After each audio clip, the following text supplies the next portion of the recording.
All right. Welcome everyone to our session, Transition to Healthy Food Systems, Agroecology in a Post-COVID Era. Well, as we all know, during the pandemia, there were breakdowns in food chains around the world and large increases in food insecurity for many, many people and communities. And as a result, we've really been thinking about the shifts that need to be made in our food systems around the world and how agroecology can be very important in making those shifts happen. The need to relocalize food systems again, the need to shorten food chains, the need to reconnect the two most important parts of the food system, the people who grow the food and the people who eat the food, and the need to promote the transformation of food systems in all parts of the systems. And as we know in the European Union, from farm to fork. This begins by redesigning farming systems, and as we'll talk about, increasing biodiversity and improving the capacity of our food systems to protect the environment and provide environmental services. And now we really are trying to move towards reestablishing healthy food systems. And I think a lot of what we'll talk about today in this session has a lot to do with health of people, health of societies, and health of our planet, and trying to bring all of those into balance. As our keynote opening speaker, Mr. Visex, mentioned in his remarks. We'll hear different perspectives on what this health means around nutrition and food security, food justice and equity, and even food policy, as the whole conference moves towards developing what I understand is to be the Barcelona letters. So I'd like to begin with our first speaker, Paolo. I'm going to have you talk about the agroecological transition in the European Union, and interestingly, talk about real opportunity or a bait and switch. And speaking from your experience, vast experience in working in cropping system design, and especially the focus on functional biodiversity in food systems. So remember, as we'll give each person 7 to 8 minutes for their presentation, and at about minute 7, I will ask you to get ready to wrap up. Okay, Paolo, go ahead. Thanks a lot, Steve. And it's really a pleasure to be here with you this afternoon session. And I want to say hello to everyone. So I'll try to share my screen. And hopefully in a few seconds, you will be able to see the first slide. Is that the case? Can you just tell me if you are seeing my slides full screen? I don't hear anything, so hopefully it's going to be a ride. Okay, just a second. Okay, so what I briefly I'm trying to do is to give a perspective based on my own research, but also as a person who is developing an interest on policy issues, especially in the framework of the European Union, where the agroecological transition is something that, as you've heard this morning, is very popular. So everyone is talking about the need of an ecological transition, and agroecology is clear that it's coming up in this discourse. And I personally think that the pandemic has just brightened what was already clear, that we must change our world and we must do it now. But when it comes to agricultural and food systems, I think that it is important to explain what an agroecological transition should be. And I think that the ESR, efficiency substitution redesign transitional framework that has already been introduced this morning, it's an excellent scheme. It was developed by Stuart Hill and Rod McRae in the mid-90s. I think it's very good to really test the ambition, the ecological ambition of the various approaches to sustainable agriculture, like the ones that you see here listed on the top part of the slide. But it is clear that if we really want to undergo a true agroecological transition, we have to go all the way until system redesign. And this is going to be a major challenge also in a European perspective. We also cannot forget that when we talk about transition, we don't have to stop at the level of agricultural practices like many people think, but we must embrace the whole food system, including changing our diets and how we consume food, but also respecting the socio-cultural diversity of the various human communities. And I will say that in principle, the European Union is offering us a fantastic opportunity for a real agroecological transition. For example, through the forthcoming Common Agricultural Policy that was a subject of a very interesting session this morning. And the two pillars of the CAP, if well exploited, could really allow to match the ecological adaptation of cultural practices with the redesign of food systems, especially if framed at a local level.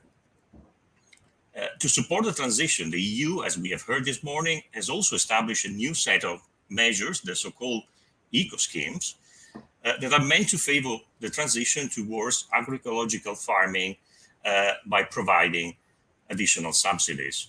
It is very important to point out that the new CAP says that priorities should be sought at the national level. And this is meant to ensure flexibility and adaptation to local conditions. And all this should be included in the so-called national strategic plans that member states must finalize in a month or so. So very shortly, we will really have a clear idea whether or not an agroecological transition in the EU will be a real opportunity or just a bait and switch. And we've heard this morning that there will be a couple of very interesting reports coming up in the coming days that will try to highlight this opportunity. So I mentioned eco schemes. Being a novelty, they have been the subject of a series of documents, either from the European Commission to try to explain the rationale of eco schemes and some examples, and also from various experts and associations, including Agroecology Europe, with the goal of trying to orient this policy measure in the right direction. So to see if it could really support through agroecology. And I've recently had the opportunity to read some draft documents of the national strategic plans, as well as some other information about the structure and content of the different measures that they are intended to favor. And here are my comments. I think that a good synthesis of my perception is a famous quote from Mao Zedong: "There is a great disorder under the heavens." But unfortunately, I have to change the last part of the quote by saying that I don't think that the situation is really excellent. It doesn't look to be like that, in my opinion. And why is that? Well, first, because the national strategic plans that I have read are just a rather tasteless soup where there are many ingredients, so different measures, but without a real recipe. For example, individual practices like buffer strips are placed side by side with whole systems like organic farming, and there is no clear distinction between them. Paolo, may I interrupt just briefly? Yes. Could you try and put full screen on your presentation? I think it was full screen, but how about now? Is it full screen now? Yeah. Yes. Okay, sorry. So I thought it was already full screen. Yeah, sorry about that. So I hope it was possible to read anyway. So what I was saying is that it doesn't seem to be very much of ecology in. I'm sorry, it's still not full screen. Still I don't not know full screen. how to help you anymore. Well, now? No. No? I don't know. How can I? Maybe I can try again to stop sharing and then try again. Shall I do that, Steve? Shall I try? Quickly? Quickly. Okay. I'll try to be as quick as possible. Okay, try again.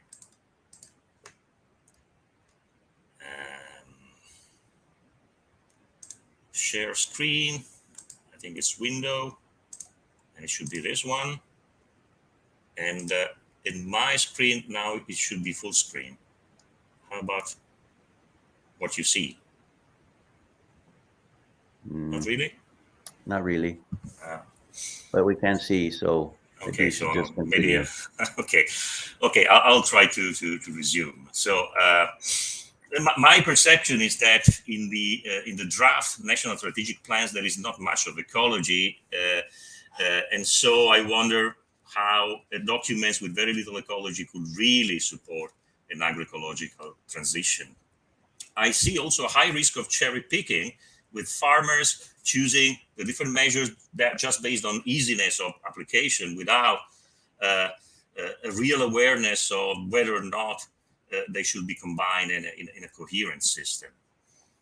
I also see a risk of overestimating the environmental benefit of some of what I would call low ambition practices, like, for example, precision farming, that are targeting only input efficiency, which, as we have seen, is just the first step of an agroecological transition. And the highest risk I see is that of a blanket allocation of the huge amount of subsidies with very little impact on the environment, and even less so on the transformation of food systems. And I have to say that, unfortunately, one of the consequences of the pandemic in the EU is exacerbating this risk. And this is the so-called Next Generation EU, which is a dedicated financial recovery plan that the EU has put in place after the pandemic outbreak. The problem with Next Generation EU is that it's giving a lot of money to member states, but this money has to be spent in a short period of time. And I'm afraid that speed is rarely a friend of ecology and ecological common sense. So that was just to support my overall conclusion. But I want to conclude with a positive line and just introduce some my 2 cents in terms of policy recommendation, like I was asked to do. The first one is that I think it will be important to differentiate the amount of subsidies among the real ambition of voluntary measures. And here I think that the ESR transitional scheme could be an excellent guidance to policymakers. And I would also strongly suggest to prioritize measures, those measures that have a clear system approach, both at the level of agricultural production and even more important, at the level of the whole food system. And I think that this could be done, for example, by prioritizing those farmers and other actors that are getting together around a coherent agroecological plan that is framed at the territorial level. So it is important to go beyond the farm gate, I think, if we really want to create an impact. And my third and last policy recommendation is to shift payments from the compensation of the so-called income for GAN, based on the presumption that preservation of biodiversity would always be accompanied by a loss of yield, to the delivery of ecosystem services, not forgetting the cultural ecosystem services. And I think it would also be important to use the right terminology and to turn the issue on the positive side, suggesting to farmers what scientific evidence has already brought forward, so that it is possible to support agricultural production and therefore farm economic return, and at the same time ensure the provision of multiple ecosystem services with benefits that are extending well beyond the farm gate. And this is, I think, is enough for the time being. And okay. Thank you for listening to me. Thank you, Paulo. And I'm sorry we had so many little technical difficulties there, but I think your points came across very well about the need for a whole food system approach. Okay, our next speaker, Abram, from the Agroecology and Ecosystem Services team at FAO, with all of your vast experience in agroecology. I'd like you to move into your presentation, please. Excellent. Thank you, Steve, and hello, everybody. It's great to be here. Today, I'm going to talk about in particular agroecology and pollinators and their linkages. So next slide, please. And FAO works in both agroecology and pollinators. And next slide. The reason why we do this is because, as we know, pollinators play a very important role in ensuring food production and food security. And our new strategic framework includes the 4 betters, which you can see there. And these betters touch on pretty much all aspects of pollinators, but also on agroecology as well. And these are closely linked. So that's why FAO works in both agroecology and in pollinators. Next slide. It is pretty well known that pollinators affect 35% of global agricultural land and support the production of 87 of the leading 115 food crops worldwide. And data is there. It's somewhat lacking in many parts of the developing world. Next slide. But pollinators are also important because it's estimated that their pollination services are in the range of $200 to $500 billion. So pollinators are important. They're absolutely essential for our food and agricultural systems to operate and function healthily. Next slide, please.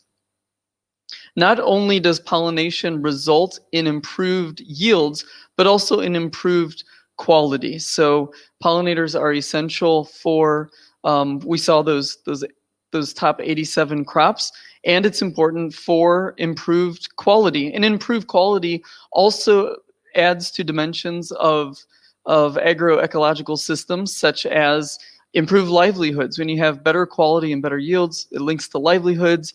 Better quality produce especially links to improved food handling and less lost and waste, which is important for our food systems. Next slide, please. We also see that pollinators are important because many horticultural crops are pollinator dependent, and these horticultural crops are important for fighting malnutrition. They're also important. There's also important livelihoods dimensions, especially in the developing world with horticultural crops. Next slide, please. And if I could posit that sustainable food systems need pollinators for the reasons that I laid out before, but also pollinators need sustainable food systems.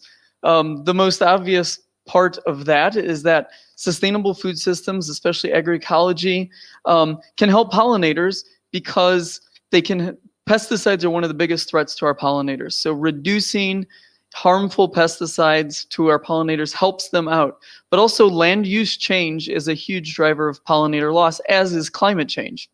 And we know that agroecology can help in the fight of climate change through adaptation and mitigation as well. So sustainable food systems need pollinators, and pollinators need sustainable food systems. Next slide, please. Next slide. One of the reasons why pollinators are also of importance to agricultural land is that pollinators not only pollinate our food crops, but they also pollinate the vast majority of our flowering plants in our other ecosystems. So not only our agroecosystems, but the ecosystems that provide the services, the ecosystem services to the broader ecosystem functioning. Next slide, please. And we see a higher dependence on animal pollination in the tropics, in mountains, and in arid ecosystems. These also tend to be the places where people are the most vulnerable and where some of these emerging issues in agriculture, especially in the developing world where FAO works, are really being impacted. Next slide, please. And there's just a general and striking diversity of pollinators globally. Next. I want to share now some linkages of pollinators and agroecology using examples of fresh data from the field from our TAPE tool, the tool for agroecology performance evaluation. Next. TAPE is a comprehensive tool based on various assessment frameworks. And we use agroecology to measure the performance of any kind of agricultural system across the different dimensions of sustainability.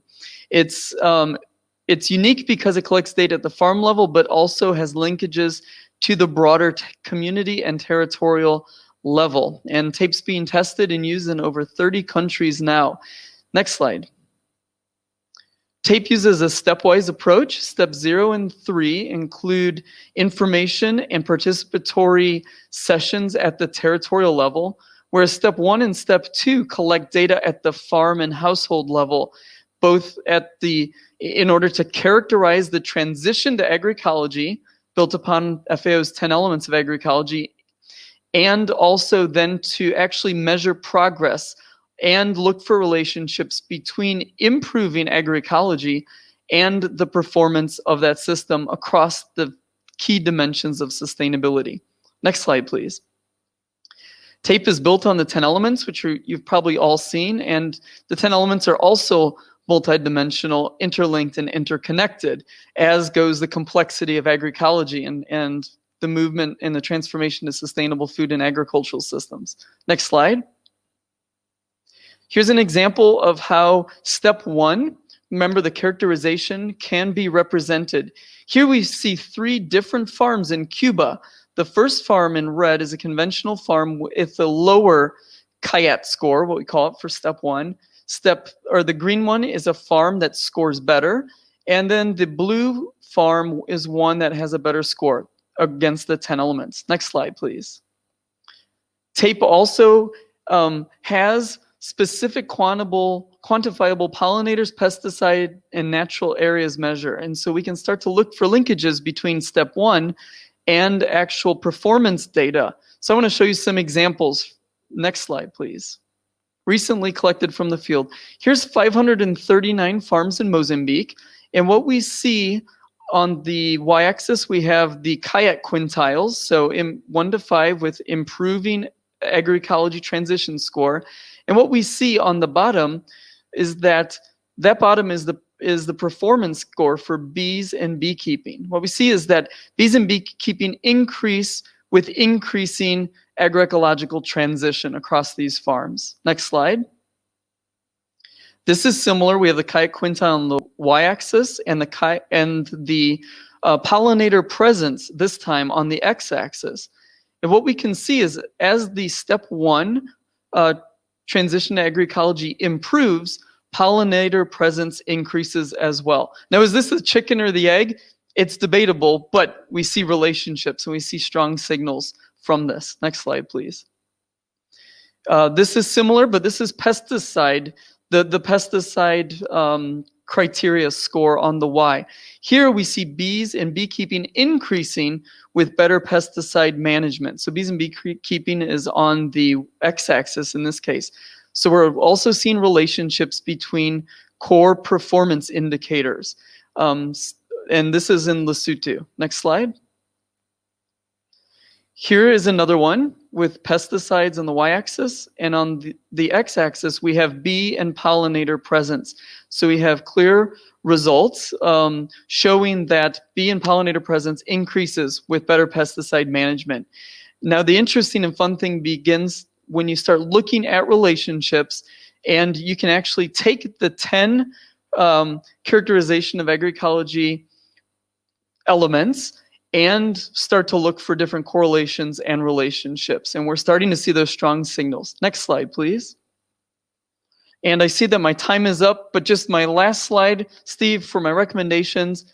Pollinators are essential for maintaining ecosystem services and need sustainable agriculture and agroecology to thrive. But we also know that sustainable agriculture and agroecology need the pollinators.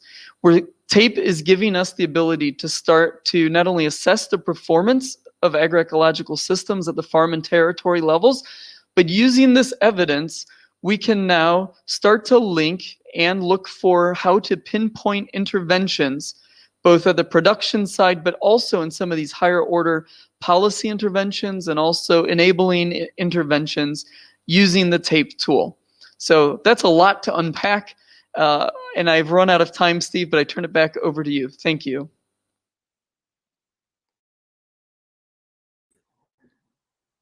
Thank you, Abram. That the importance of providing data as a foundation for the transformative change that we're all talking about is so important. So thank you for your presentation. Now we'll move on to our next presenter, Suzanne. You will bring a whole different view now to what we're looking at in this transformative change using agroecology, as we really get into human nutrition and the aspect of human health, knowing that human health is directly connected to our food systems. So Suzanne, would you please begin? Yes, thank you very much. It's correct. I'm coming from another field as I'm working with human nutrition.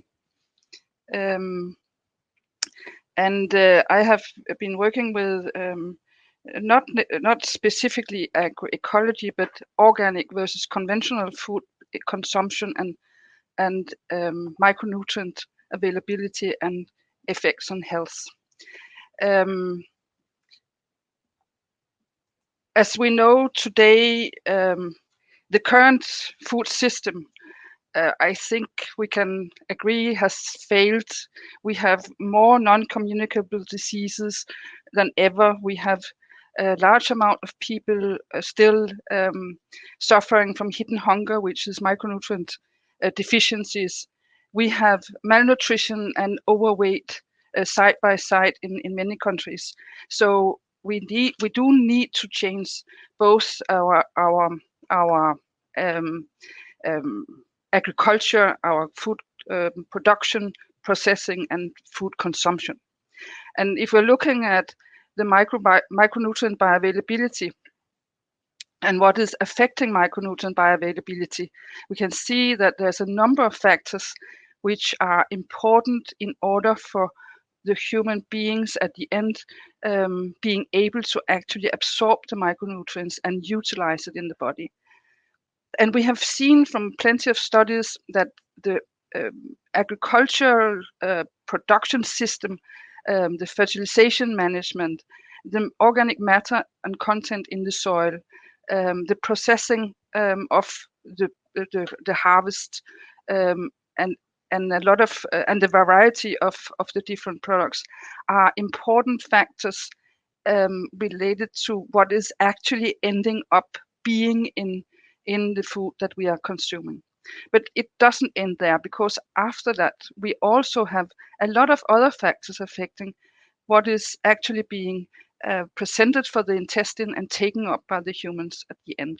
And a lot of these factors are related to the composition of the foods, the processing of the foods. That is, which sometimes we can increase the digestibility if we cook, for example, but we can also, by processing, refining, remove some of the essential nutrients. So the way that we are processing and preparing the foods also affects what's being presented for the intestine. Furthermore, the composition of what is on the plate might also interfere with how much is presented, how much is actually being absorbed, as some of these dietary factors interact and sometimes promote absorption of one or the other, and sometimes inhibit the absorption. And at the end, there's also the individual host factors, culture, dietary habits, status, etc., that it affects how much is actually being bioavailable. I've just showed you one example where we have actually followed production, preparation, and consumption in a study where we looked at and compared different organic diets with conventional diets, where we produced it in the fields, we prepared it in the kitchen, and we fed the young volunteers in a study where we looked at zinc and copper absorption in young males. This was a crossover study. That means that we could, by giving the same meals, different meals to the same volunteers, we didn't have the genetic factors affecting our results. We'll study two organic produced production, one using catch crops and one using animal manure, and compare that with conventional diets, diets made from conventional produced plants. And this was mainly plant-based diet, because we only had a very little meat in these different diets. We prepared totally similar diets from the 3 production systems, from 2 different replications and from 2 different years. And then we fed young volunteers with these completely similar diets, just made from products from different field plots, but in the same area.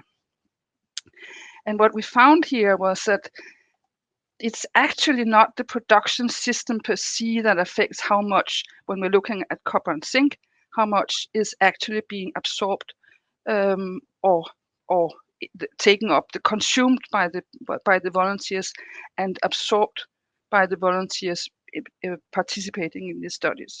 What is much more important is the year these compounds or these products have been produced. So it's probably much more the climate, the sunshine, the rainfall, etc., that has to do with what is in and how much is available for consumption and absorption. So in my opinion, it is more important, and we have seen in other studies that the variety has a lot to do with how much is in the different product. In our study, we used exactly the same varieties, so we didn't, and with the same kind of soil, so this was much more comparable. But if we're looking at, and we have done a basket study where we just bought in supermarkets either organic or conventional foods, and in that case, we can actually see that the variety is the dominating effect when we're seeing differences. So I think we have to say that yes, we do need to change, but it is much more the production or the variety, the soil composition, fertilization procedure, climate, etc., that affects how much nutrients we find in the plants. Food processing, we know, might and have a lot of effect on nutrient content, nutrient bioavailability, and in the end also on the health of people who are eating it.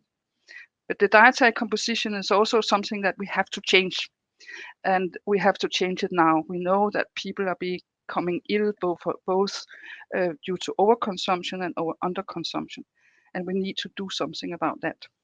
So my message today is that I think we should look much more into nutrient-sensitive agriculture and how we can change consumption patterns in humans, because that at least is what is mainly affecting our health. So thank you for your attention.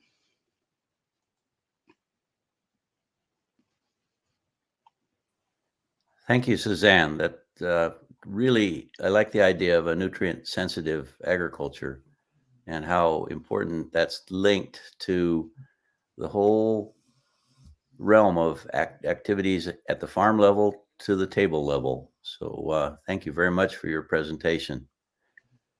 Our next presenter,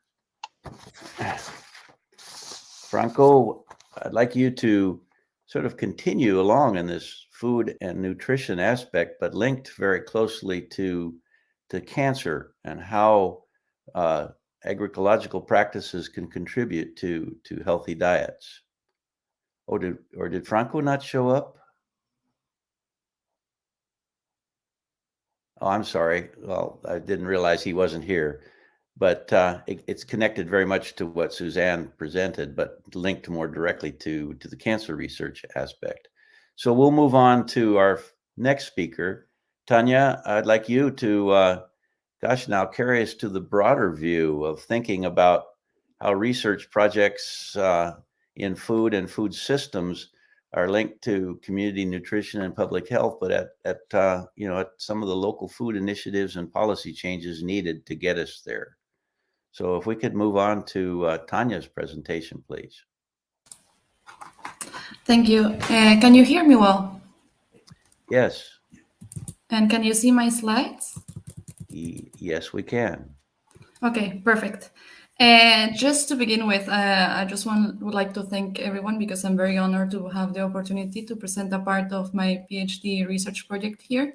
And my contribution today is going to concentrate more on how knowledge, discourses and practices relating to agroecology within local food networks and initiatives can constrain or enhance opportunities to ensure the right to food.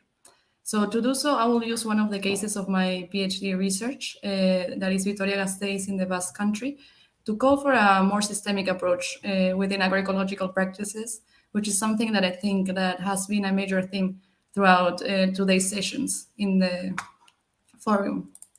So first, it is undeniable that COVID-19 has highlighted entrenched inequalities in food security. In Spain, the increase of people at risk of exclusion and previous social inequalities meant that many people have been unable to access healthy and nutritious food, which has meant an increase in food aid use across the country. However, even if food security is being addressed through food aid organizations, this doesn't mean that the right to food is realized. There's vast evidence that food aid can have many detrimental effects. A lot of the food distributed is not necessarily adequate in terms of nutritious food intake. It is unstable because it depends on donations, and there are also several issues around stigma and agency in these spaces.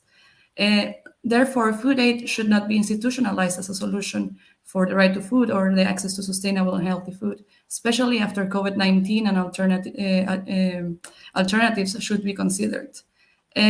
For several years, agroecology has been advanced, especially at the local level, as a more appropriate way of addressing the right to food through more structural solutions. And in particular, compared to other approaches, agroecology prioritizes bottom-up approaches and therefore increases participation in food systems and also agency in the achievement of the right to food. So how do I conceptualize agroecology, or how am I using it for my research? Particularly, I see this as a package of principles that address environmental and social justice to transform food systems, which is also the framing that I think it's being advanced in this forum, and it's also from a multidisciplinary perspective. It includes several principles from farm to fork, like diversity and synergies, resilience, participation and co-creation, justice and equity for all food system actors, autonomy, and solidarity and relocalization. However, even if we have this kind of guideline around what agroecology is and what food system we're striving for, as any other concept or practice, agroecology can change when implemented into different localities. It can include all principles, some principles, and be more political or not. Studies have signaled that agroecology, although recognizing the role of urban citizens, mainly has an origin in rural and farmer struggles, and thus concentrates more on those.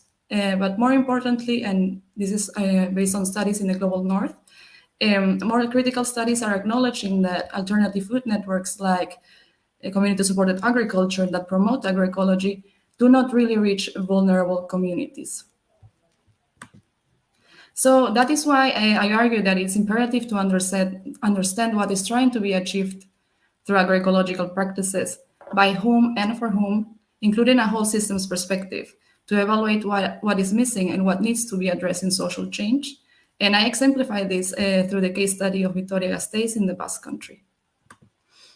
So Vitoria-Gasteiz is the de facto capital of the Basque country. It has been awarded with a Global Green City Award and has signed the Milan Urban Food Policy Pact. It has a strong agroecological movement that pressed the City Council around 2014 to develop an urban food strategy, which is present until today. So what did I found in my study about what conceptualization of agroecology or discourse is being advanced in local food initiatives in the city? Vitoria has indeed constructed throughout the years an informal agroecological network, mainly based in the urban areas, and which is now formalized more under a sustainable food movement that uses agroecology as a leitmotif for individual and collective activities to reconnect consumers and producers. In this case, agroecology is understood as a change of model that extends beyond organic certification, and it prioritizes local food and traditional production systems. The right to food in this context is seen as being achieved through the collective creation of agroecological systems and scaling up of individual activities so that fair food is available. But fair in this context is mainly directed towards recognizing the role that farmers have in constructing and protecting the territory. Thus, many organizations focus on contributing to food sovereignty through several activities to revalorize peasant farmers and support them. For example, farm-to-farmer exchange, support to farmers for commercialization, and one of the main strategies particularly is in changing consumption habits. Now, the question to ask, and that I ask in my research particularly, is how does this help achieve the right to food, especially sustainable and healthy food? So for some it is, especially because agroecology in the context of this city is changing how we should conceptualize local food systems. But one of the main problems of the network that I studied is that they are adopting the idea of individual consumer responsibility. And this is very problematic because it homogenizes consumer struggles without paying attention to the creation, to the social inequalities in access to food, as well as the determinants that shape daily decision-making of consumers. And this way, hunger is not really discussed in agroecological spaces, and it's only discussed when referring to third world countries. And for example, the only way that agroecological and food aid initiatives interact is through surplus donation. This has created a two-tier system, which has been also present in the city during COVID-19, which is one which is based on agroecology for urban consumers who have money and culture to access these products. And then there's another one for more vulnerable communities that relies heavily on food aid, although it also has local food based on donations, but it still has many of the negative effects that I've talked before. So, of course, what I'm trying to say in this presentation is not that agroecological projects are not important, and I do not aim to demonize the initiative that I included in my study. And I also don't want to put the pressure on them to make change individually, because they face many challenges, like, for example, limited resources, the marginalization of agroecological practices in policy, or the institutionalization of food aid, which makes this the only option for food insecurity. What I'm trying to highlight is that we have to collectively move beyond the design of sustainable alternative agroecosystems, because this is not enough. We need to question approaches and do so collectively. So this means reflecting on what we're trying to achieve and for whom, and ask for fundamental changes. So this means not just focusing on local food systems, on food being available, but also on making sure that it's accessible. And this means asking who can access this food. So given the limited resources of agroecological initiatives, this means that policy is very important. In particularly, policies should champion the right to food and equity and empower those who do not have a voice and agency. Now, this is a question that could be broader than agroecological food systems themselves, but this really affects the construction of inclusive agroecological systems. We need to develop human capacity and support agroecological practices to help facilitate change, especially through an understanding of the complexity of food systems. And finally, we need to cultivate partnerships that create interrelationships within different movements and practices, such as we have seen examples, for example, in Madrid or in Barcelona, of charters for mutual support that combine agroecological and food aid initiatives. And we also need to develop multi-actor spaces that foster systems thinking from farm to fork, and not only concentrated on production, but also on consumption and access to food. Thank you.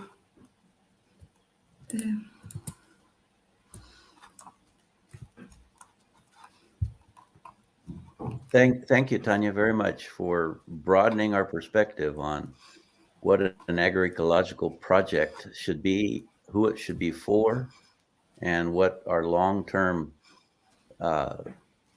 understanding of access to food should be. And that certainly will become part of our discussion. Okay, so I'm going to move to our last speaker now. Uros, you're going to bring an interesting perspective from the Committee of Regions on how we might scale up agroecology throughout the European Union and beyond. So please begin your presentation for us.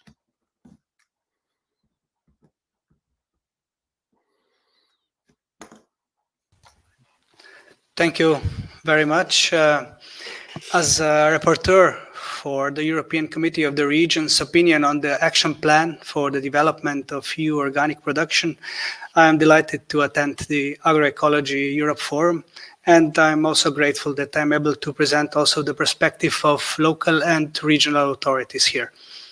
The committee adopted a specific own initiative opinion on agroecology in February this year.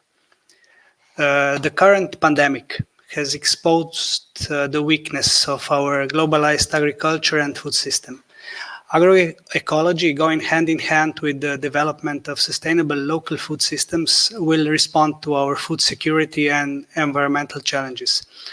Agroecology, in my opinion, is not just an agronomic approach, it is also a social and territorial approach. Agroecology is linked to a fabric of small and medium-sized farms, to free-range animal production, to more trees, to local organic food, farmers' shops, and local processing units. This will bring jobs and hopefully also young workers to the countryside and bring farmers and consumers together. Against the backdrop of global warming and biodiversity loss, agroecology will develop an agriculture in and with nature, which cares for living soil and long-term fertility. It will bring fresh and healthy products from farm to fork and dynamize our rural areas. That's why, along with the Green Deal, agroecology should be fully integrated into the CIP reform. In its opinion, the committee recommends that in order to promote the agroecological transition, the member states introduce a system of bonuses and penalties as part of eco schemes of the new common agricultural policy. For example, a bonus for increasing crop diversification financed by a penalty on chemical fertilizers and pesticides and antibiotics, or a bonus for grazing livestock financed by a greenhouse gas penalty proportional to the number of ruminants reared. We also call for Article 65 of the Regulation of National Strategic Plans to be amended to shift from a per area mindset to an agroecological contract. We also propose that investment support should be conditional on an environmental audit and that its budgetary envelope should be limited to a maximum of 10% of second pillar funds. Finally, we suggest that the European Commission draw up guidelines to provide methodological support to managing authorities and regional stakeholders to promote the adoption of the agroecological project as part of the various voluntary measures of the CIP. We believe that EU regions should play a key role in the scaling up of agroecology in the CIP strategic plans. The committee has worked a lot in order to ensure that the regions can continue to play a key role in shaping, implementing and assessing CIP strategic plans, in particular for the second pillar, to adapt policy choices to specific territorial and sectoral characteristics. Hopefully, the agreement reached on 25th of June on the CIP regulations keeps regions at the heart of EU agricultural policy. The full involvement of regional authorities in the preparation and governance of the CIP plans, the possibility for member states to designate regional managing authorities for CIP interventions established at regional level, and the setting up of regional monitoring committees constitute a clear improvement on the initial proposal for the CIP strategic plan regulation. Regional and local leaders are now ready to use the new CIP to deliver the Green Deal on the ground, but urge member states to set proper rules to make this happen. Only a renewed partnership between EU, national and regional institutions can boost the recovery of rural areas and the greening of European agriculture. Thank you. Okay, thank you, Rose. This even expands our thinking about the broader policy arena related to agroecology and our involvement in creating transformative change, and not just scaling up, but scaling out to the regions and building a foundation for change that moves up beyond the regions to the territory to the larger area. Thank you all speakers for being so on time and concise in your presentations. I think we have a very broad sort of set of ideas to think about as we move into the post-COVID era and how agroecology can be important.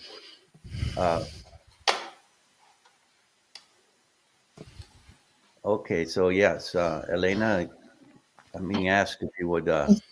Yeah, exactly. So actually, as you may know, in the program, we have another speaker, Dr. Franco Berino, who is supposed to join us, but so he didn't manage to join in the backstage. So I'm just calling him because he's following the session from the attendee side. If he can see my email and join the backstage with us, we would be delighted to have his presentation. But we can, until then, we can follow with the follow-up question. There have been several questions from the audience. We can go on that if you agree. Thank you a lot. Okay, thank you. Yes, we've had some very nice, very interesting questions. Some of them, let's see. I'm going to try and find some of them. I begin with a question directed towards to Paolo, that there was some need for further clarification if the national strategic plans have been already approved by the ECO, or is the negotiation still taking place on them? So thank you for the question. No, the national strategic plans are meant to be submitted to Brussels by the end of the year, unless there is an extension on the European Commission side. It is actually, there is a very diverse situation across the member states. Some member states have started very early on the discussion and the negotiation at the national level. Some others were very late. And also, as we heard this morning, there is also a diversity in the degree of transparency or, let's say, participation that is going on the development of the NSP. In my country, for example, it is very difficult to know what's actually going on. And I know it sideways because I collaborate through the Italian Association of Agroecology with a coalition that it is intended to support the agroecological transition through the next CAP, but they are only occasionally asked to contribute at the level of the ministry. So it is really very difficult to predict what is going to happen. But the procedure is such that the European Commission, when they receive the national strategic plan, then they have to go thoroughly through them, and they can return to the member states and ask them to rework on that, theoretically, to align them better to, for example, the Green Deal and the other more general policy instruments. So I think that I don't want to be so negative, even though the process is not very transparent. I think there is still room for maneuver and to improve and to redirect these policy instruments towards at least a bit of the agroecological transition. Thank you, Paolo. We all know how difficult policy development can be when there are so many voices and so many influences that we have to deal with. Shifting back to Abram, some interesting questions just about bees. And when you were talking about pollinators, and with the tape tool, working very much with folks who were working with honeybees, domesticated bees. What's the relationship between the domestic bee and wild bees in your work with pollinators? Mm-hmm. That's a great question. Thanks, Miriam, for that one. And I think a couple of things going on, maybe to address. I'm assuming probably your question is based off of one of the graphs I showed, probably the first one, where we do see some differentiation between the bees that are raised, are not raised but are widespread, versus the bees that are raised. And one of the things that we're finding with tape, and one of the things I'm guessing is going on there, is that with an increase in the CAIET score, the characterization of agroecological transition. Remember, that's actually a composite of 10 different indices, and each indice has 3 to 4 sub-indices that connect and are part of the 10 elements of agroecology. And one of the things I think that probably happened there in Mozambique is we saw some diversification happening, actually, that the wild bees were still present and still important, but some of these increasing agroecological farms not only had incorporated beekeeping as part of their production system, but also as a livelihoods option. We also found that niche production, value addition increased as well. Those are all encapsulated by that CIAT. So that's my guess with that particular index on pollinators and bees in that case. I think it's also important to point out that, I mean, usually we spend a half an hour just on the TAPE tool discussing its development and how it's used, but it also shows a really important point that using that stepwise approach, when we have step 0, it's conducted with a participatory territorial overview, and it's a chance to really document the existing enabling environment or disabling environment there, as well as other geophysical and ecological and social factors at that point. But it's also important to point out that step 3 is a participatory validation and interpretation step. So this is a chance,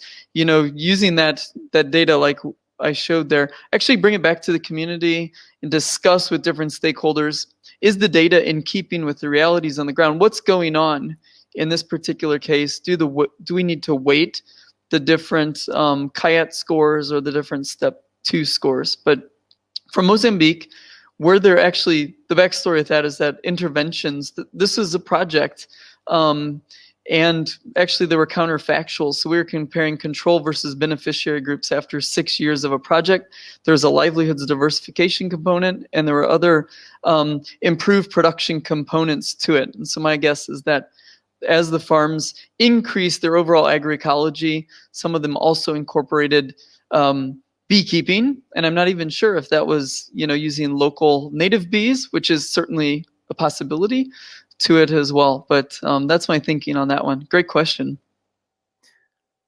Thank you, Abram. It sort of pushes me on to thinking about what, Tanya, you presented as we ground any kind of transformative change in farmers' perspectives, their on agroecology, what it means to them, and then building off of that into the development of change that reaches out and incorporates more members of the community. It reminds me, in your own community of Vitoria-Gasteiz, work I did there, maybe 20 years ago, working with Roberto Iñiguez, who you probably know, trying to develop a framework, a network of linking the surrounding areas to the city and linking farmers and urban people, and how that sounds like, based on your project, that's really beginning to unfold. Is that true? Yeah, it is actually. And actually, Vitoria-Gasteiz developed an urban food strategy, and they have tried to do in the Rio Zadorra, they've tried to implement urban agriculture and opportunities for people to start farming by renting land. And they did the urban food strategy based on a participatory approach, where they had different community stakeholders to develop, I think it was 21 common objectives. So it's really unfolding. The only thing that I would argue again in the urban food strategy or the movement is that food insecure populations are not really included in the discussions, which is really difficult again. But yeah, it can start from farmers, but I think it should also start between farmers and consumers, so they can build a collective dialogue between them, because then it can also be an issue of separating like rural versus urban struggles. So you can concentrate on farmers, but then you have to connect it through to the whole food system. Yeah, thank you very much. Moving back, Suzanne, there were a couple questions for you related to phytochemical production and nutrient quality of food. Could you maybe answer those questions briefly? Yes, it's correct that you can find from different production systems that there might be differences in the polyphenol or phytochemical content. But It, it, just it as seems like your microphone is not working well. sitting, yeah, sorry, I'm back. Okay, good. It's better. Yeah, thank you. No, it's correct that the phytochemicals can change depending also on the food production system. However, what we have seen in plenty of studies as well is that the variety again is probably the main determinant for the content of phytochemicals. So it's not so much the production system as the way that or the varieties of for example product they can have more than double as much in one variety than in another one. The phytochemicals, as when we're in relation to health, is actually not very well known. We know that it might have some effect, but these health effects that the phytochemicals might have are probably also dependent on the composition of the food that we're eating in general. So it's not just one chemical, but the composition, and some factors might enhance the effect and others might decrease the effect of the specific phytochemicals. And we should also remember we have many thousands of different phytochemicals and we don't maybe know a little bit about a handful. Regarding the toxins and the production method, well, personally, I'm eating organic because there's no pesticide residues in most organic, or I grow my own vegetables. But and that's of course because of the pesticide residues and the toxins that might be present in at least many plant products. We don't know much about what these toxins and these, or at least not the pesticide residues, are actually doing to human health.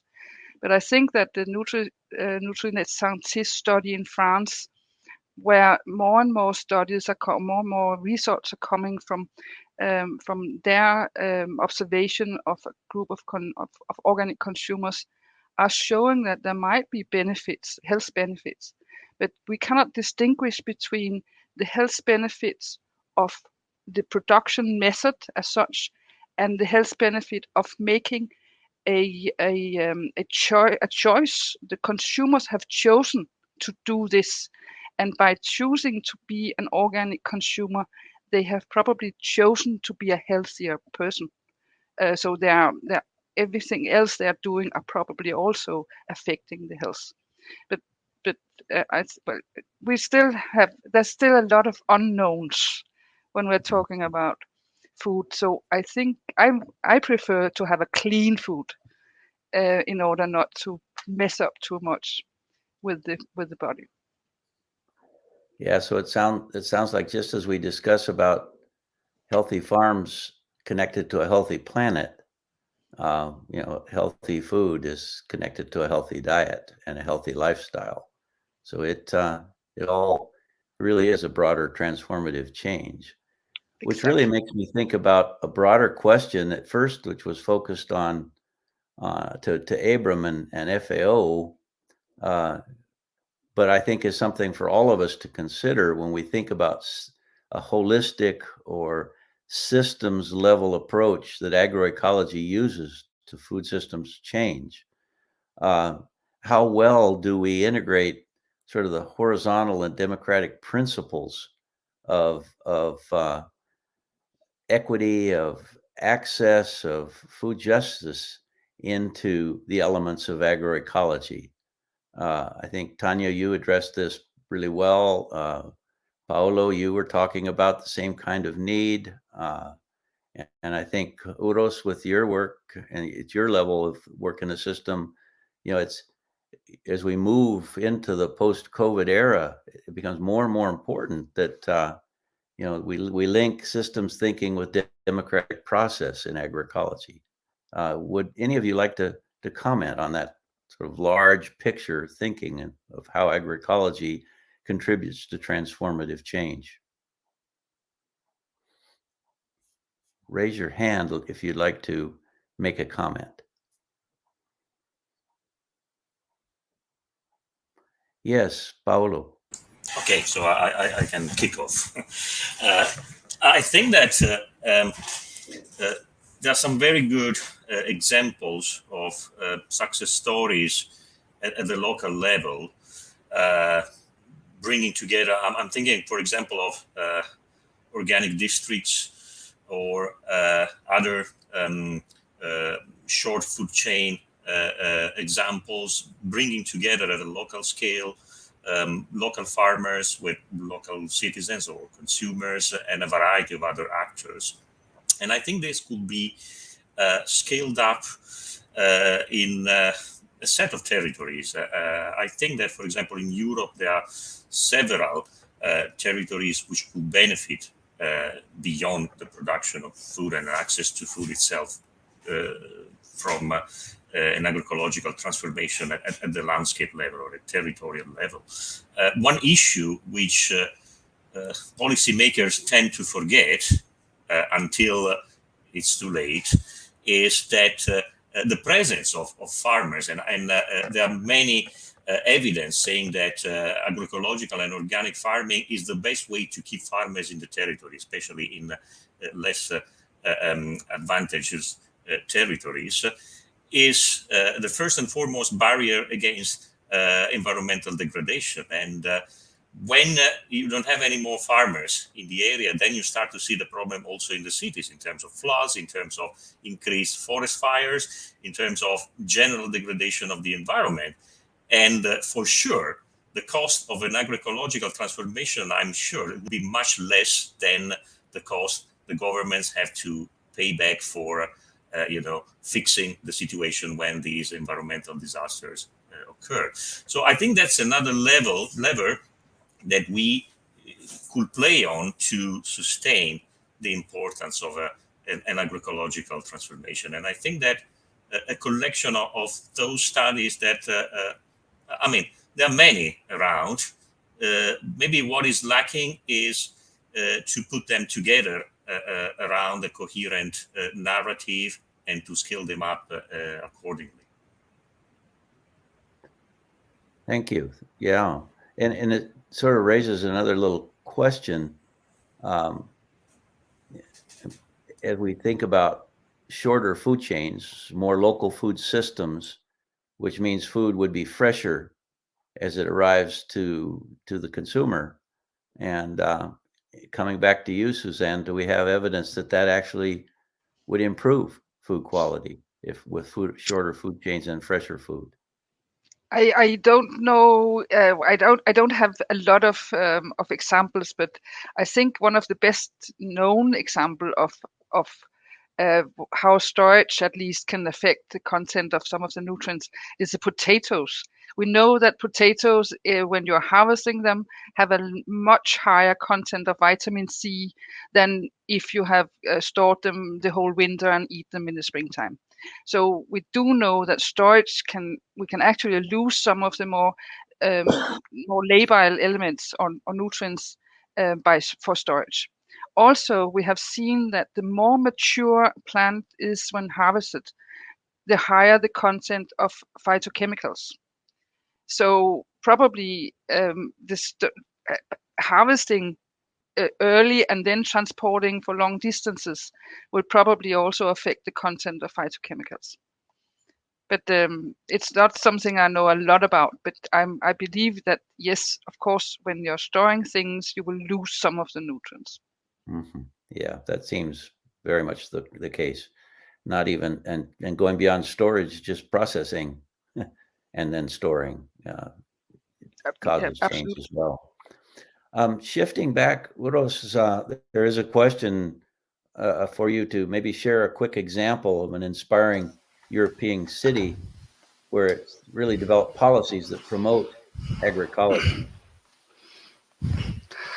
Yes, thank you. And maybe I'll refer to Paolo and also this broad perspective that we had on the table before, this vast approach, and now coming to bottom up. If I mention you I can, of course, stay in my region, in municipality where I come from, Socha Valley, Julian Alps, in Slovenia. We have here, for example, a cooperative that is joining around 200 farmers. They also own a company, milk production. They are at the time really successful in Slovene market, which is a relatively small one in Europe. But they are producing ecological products, and now they are aiming to go further on. Together with local communities in the valley and the farmers, and in connection with other cooperatives in the region, we are trying to establish kind of eco-region or bio-district so as to promote on this agroecological approach, ecological approach, and also to support organic production. And from that perspective, we are quite sure that we can offer some good opportunities also for young farmers, and I'm quite sure it is also very, very good approach for rural development in the region, which is demographically in decline. So one of our opportunities and one of our approaches how we tackle demographic change, rural development, and combine agroecological approach, organic production, and which is also successful in the market and goes in line with this organic production, agroecological lines, and that's what we are now trying to do here. Thank you, Uros. I'd like to come back to the broader topic. Tanya, you touched upon this when you mentioned how agroecology really is a movement towards an inclusive food system. I'd like you to sort of pull out that idea, inclusive, a little bit more, especially as we move into the post-COVID time, where in some ways we actually have opportunity to be more inclusive, because it's been pointed out how important being inclusive really can be. Yeah, sure. What I meant by inclusive is, especially like in relation to COVID, is that agroecology should not only concentrate, for example, in improving production systems or concentrated on providing more opportunities for farmers or changing supply chains and relocalize them, but also building structures so that food can reach the different communities within a city, within a place. And then these communities can also feed back into the construction of this food system.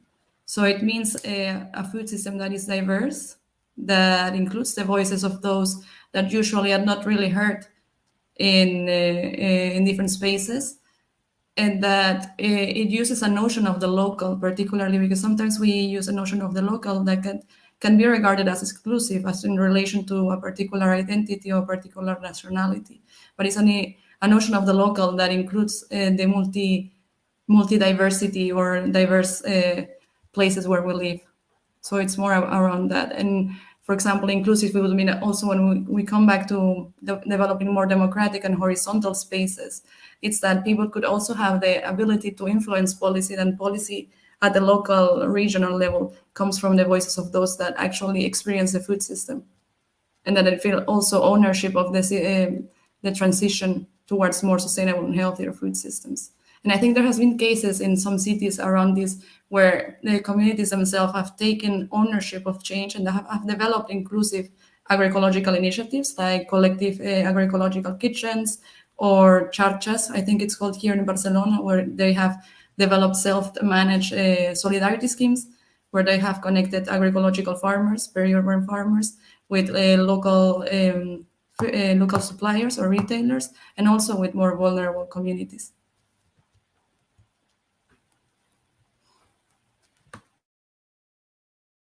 That's so very important, Tanya. Thank you so much. And it makes me wonder, and this is sort of putting Abram on the spot here. Do you think the 10 elements of agroecology that FAO has so well presented and supported includes this focus on inclusive agroecology and reaching out to all parts of the food system, especially vulnerable communities?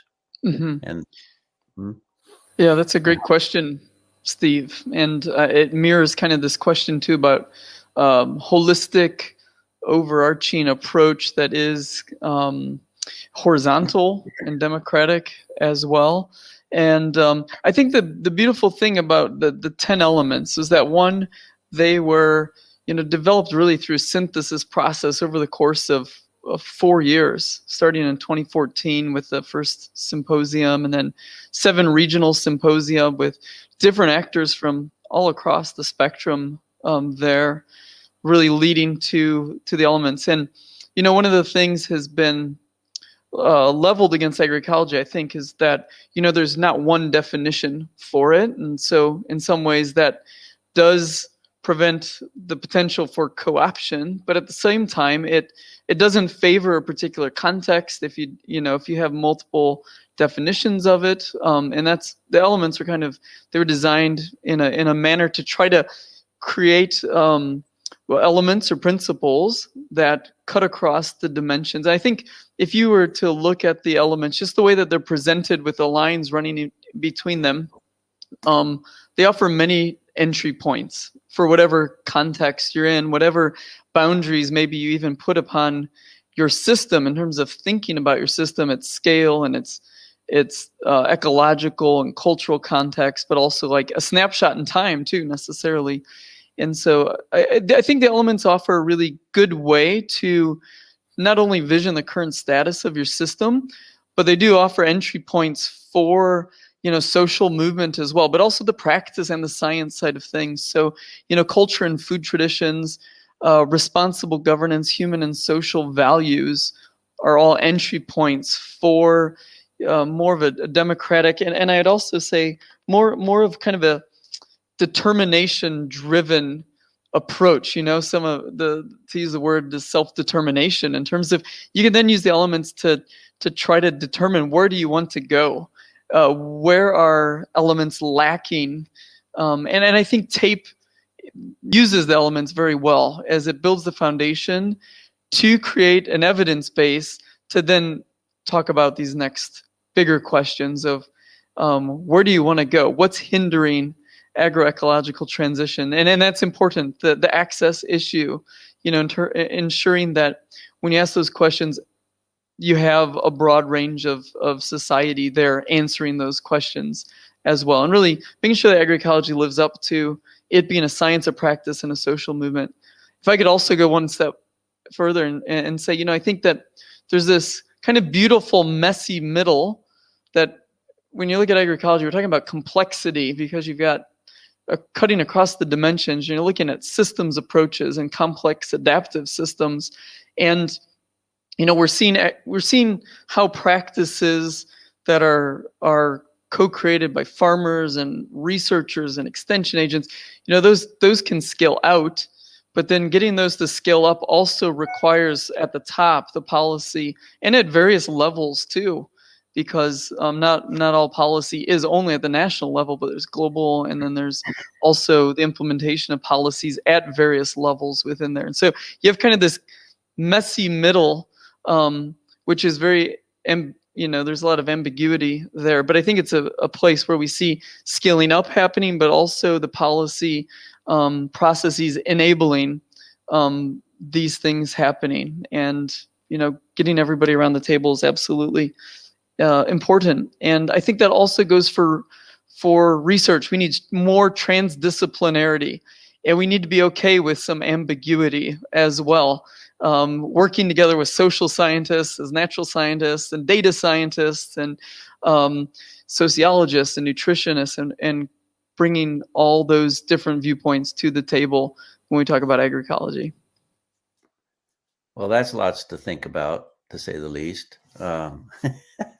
But it also reminds me, thinking back on the development of agroecology, I have been working with it for a good long time, and how we at first we really talked about a conversion process and how to bring that complexity you mentioned, Abram, into our farms, and then we began to realize that we were moving beyond just converting farms, and we're really talking about a transition process, transitioning from one type of food system to another, and really trying, and agroecology really became our place to talk about what that transition was about, and by whom and for whom, and who was being included and who wasn't, and who was trying to capture agroecology for what reasons, and how to resist that capture and keep it grounded in regions and in communities, and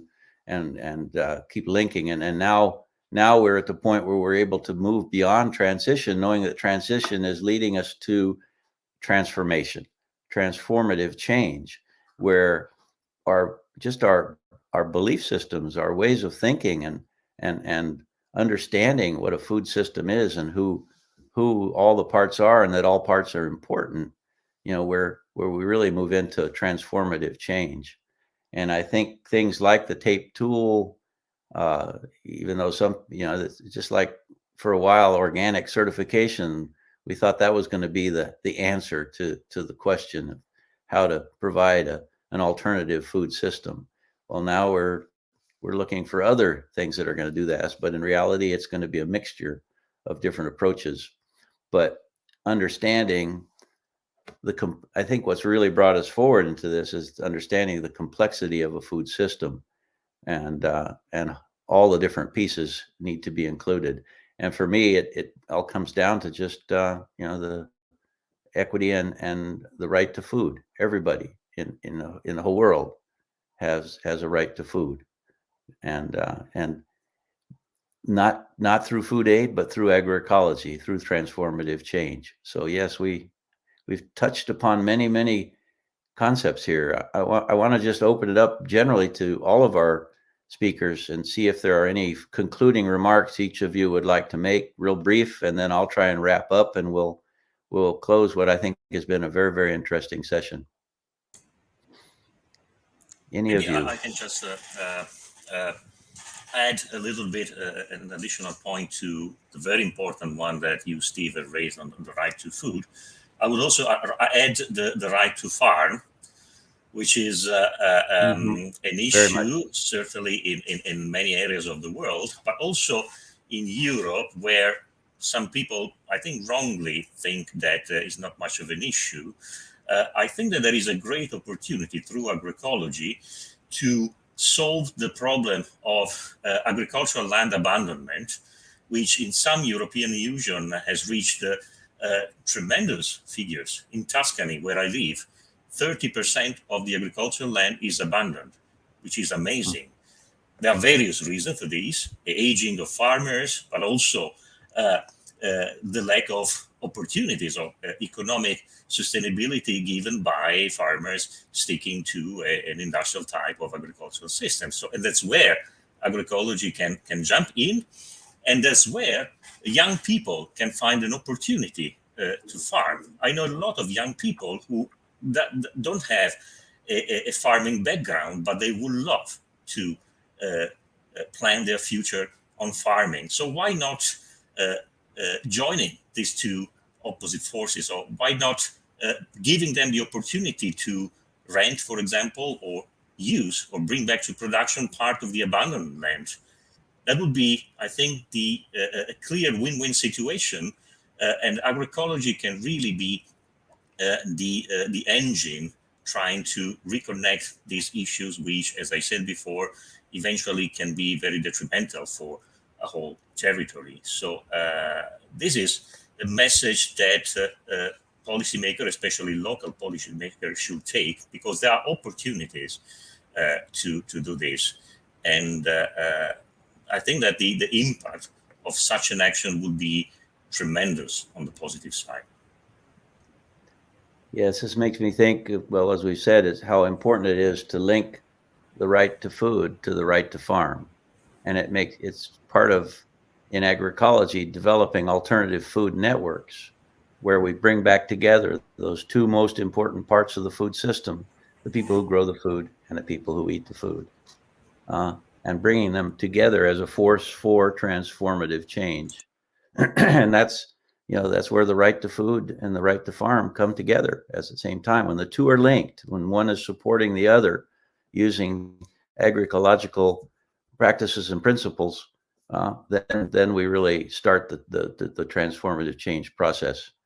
And it's really encouraging to think that this whole conference, the Agroecology Europe Conference, is really pushing towards policy change and really being a strong voice from multiple regions and multiple territories for this transformative change policy process.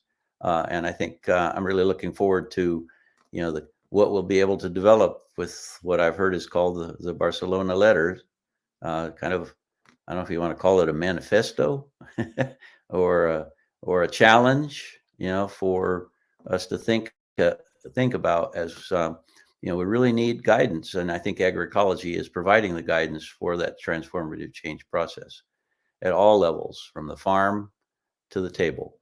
I guess that's probably my concluding remarks. I really appreciate the presentations of all of our presenters. I know we weren't able to include Franco in the presentation, but I think some of the topics that I'm sure he would have presented, we've touched upon as well. Any final comments from our panelists? Abram. Yeah, I'm very grateful for this discussion and everybody that was here, part of it. Steve, I just want to reiterate, just moving from transition to transformation and how essential that is, coming off COP26 and all the global challenges facing us. And I'm also glad that the linkage to cities was brought up, because cities are so important, and including them as well is part of the inclusiveness also. But agroecology for transformation. Thank you. Mm-hmm. Tanya. Yeah, just on that note, I wanted to say that I think agroecology for transformation is also developing spaces like this forum with people from different perspectives, and you can develop transdisciplinary spaces just to collectively think about how we want to move forward, and then realize that there's other perspectives, and building synergies across all the different elements of the food system. Thank you. Yeah, and Suzanne, we're just down right to the end, very quick. I would just say that as food is directly associated with our health, I think this transformation is highly needed, and we have to act now. Very much so. Yes. All right. Well, thank you, everybody, and thank you to the Congress organizers. I've really liked the way we've put together this whole presentation, and I know the rest of the sessions will be just as productive. Thank you very much for all your time and work and commitment to agroecology. Thank you a lot. Thank you a lot also, Steve, for this great moderation. Thank you to all speakers. We are really grateful, and it's an honor for us from Agroecology Europe to have created also this space of discussion, of dialogue between people from all over the world. And yeah, thanks to this online platform where sometimes there are also some technical issues, and sorry for that. But we really hope the discussion will go further. And also for your information, as you mentioned, Steve, indeed, so as a result of the whole forum and all the sessions that happen on site and also online, so we will draft a policy declaration, or we will call it the Barcelona letter, where we will put together the different key points that have emerged from all the session, to know what should we focus on as an agroecology movement, what are our priorities. So yeah, we invite you. This will be presented also online on Friday on this same platform as the closing ceremony, let's say.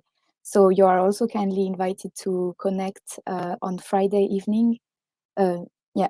And to see that presentation by Caterina Batello, who is also member from our board.